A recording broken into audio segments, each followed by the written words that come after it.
Righto, so the people at Uther have reached out to us recently and actually asked us to try out these Uther Pro golf ball. Now this is a Pro 4 version. We've also got a Pro V version, Pro 3 version, sorry. This is sort of like the ProV1x. Apparently the comparison's about the same. They reckon, you know, a lot of balls realistically go off the Titleist. I had that upside down, so too bad. They go on the Titleist ProV1x. So I'm going to go out and course today. We're just here at Geelong. We're going to go out and course. I'm going to try both of these balls, see how they go.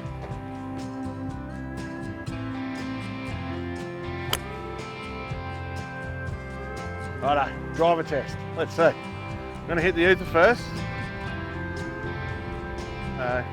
Up against the ProV1x. Now, I've just changed the dynamics of this driver around at the range the other day, and by geez, I was hitting well, so I have no belief that I won't be doing that again.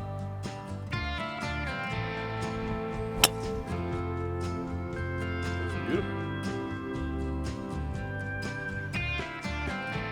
Now there is a bit of water down there, so it may be wet, but that went great, and it felt okay. Like, I didn't feel that bad, so.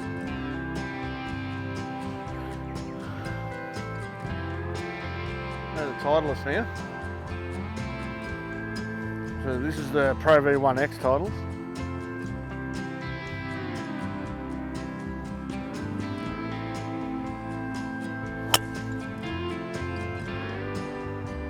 That's gone a hell of a lot further than that is swimming.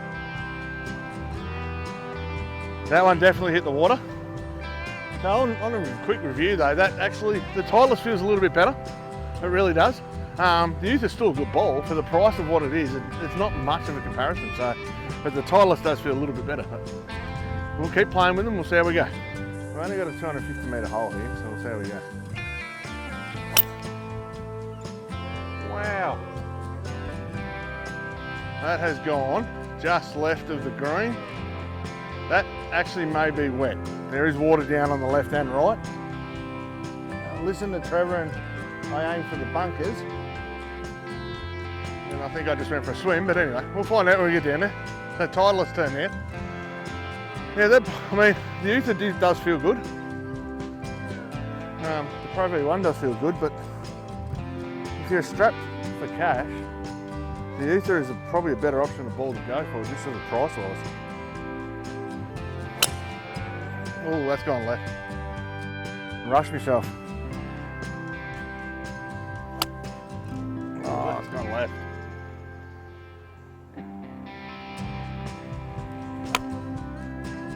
Beautiful. Hey, do that. I'm on a shortish par 4 here. Got a fair few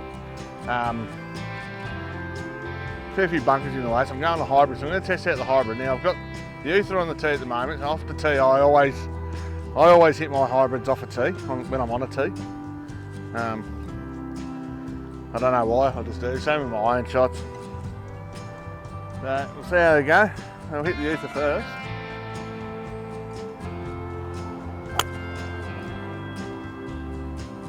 A little bit of a fade. The wind's probably pushed it out a little bit too far as well.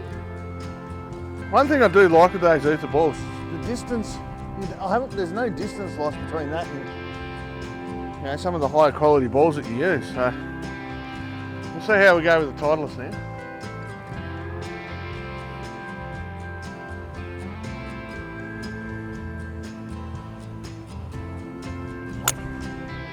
Oh, shite, that's gone way left. That's the first one I haven't faded in about 6 weeks. Hopefully I can find that one. Righto, so 5 iron's my highest iron I have. I got the hybrid, but actual irons, 5 as high as it is. So I'm going to give the 5 iron a hit off the tee. And I've used it a fair few times with the Uther.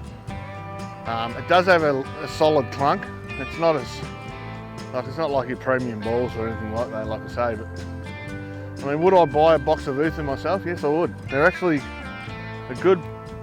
they're a good golf ball, reasonably priced. I keep saying it, but it's hard to find in today's market a good golf ball that's reasonably priced.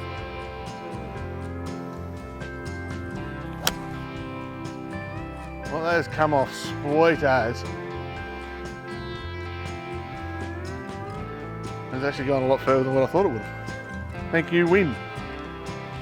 The Uther does feel good mid-range shots, like in 140, 150. They seem to come off the club head nice, and they've got a lot of spin. But we'll see how we go here.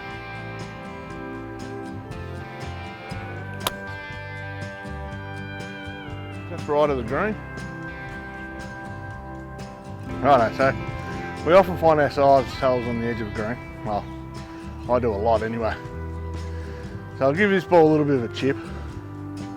Now I've used this a fair bit. We've used it, this is the third round I've used it for. I used it on the short course at 13th Beach as well. Done a lot of chipping, you know. It does have a bit of grip, it rolls out nicely. But it is actually a good golf ball for the price of it. That's gone up, let's just hit that a bit fat with the grass. Now get up.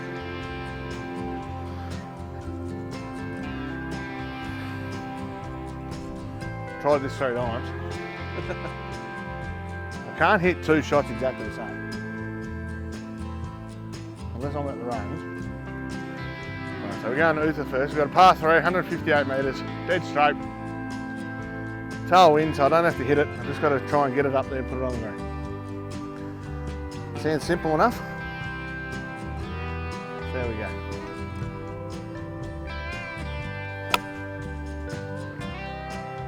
So that felt clunky. It's gone a little bit to the right and rolled down around the back of the bunker. Felt a little bit clunky, didn't feel as good as some iron shots do. They do feel good, these balls, those Uther balls. The biggest issue I have with the Titleist ball is the price of them. Yes, they're a great ball and whatever, but the price is just there. And the Uther's not much of a different type of ball, and they're an independent seller, so they're cheaper. Why wouldn't you know, the amount of balls I lose, so much easier to go out and buy a box of Uther balls. That one sounded better, felt better. Went exactly the same place as the Uther did. Actually, that one's in the bunker. But all in all, like I say, there's not much comparison difference to them. The Titleist, yes, if I was not strapped for cash, I'd buy the Titleist every day. But, you know, if you're strapped for cash, then get the box of Uther. Go and check out the independent golfers, the independent companies, because they really do some good products. We've got Snow golf balls, a great golf ball. And the Uther, fantastic golf ball. I would highly recommend getting it.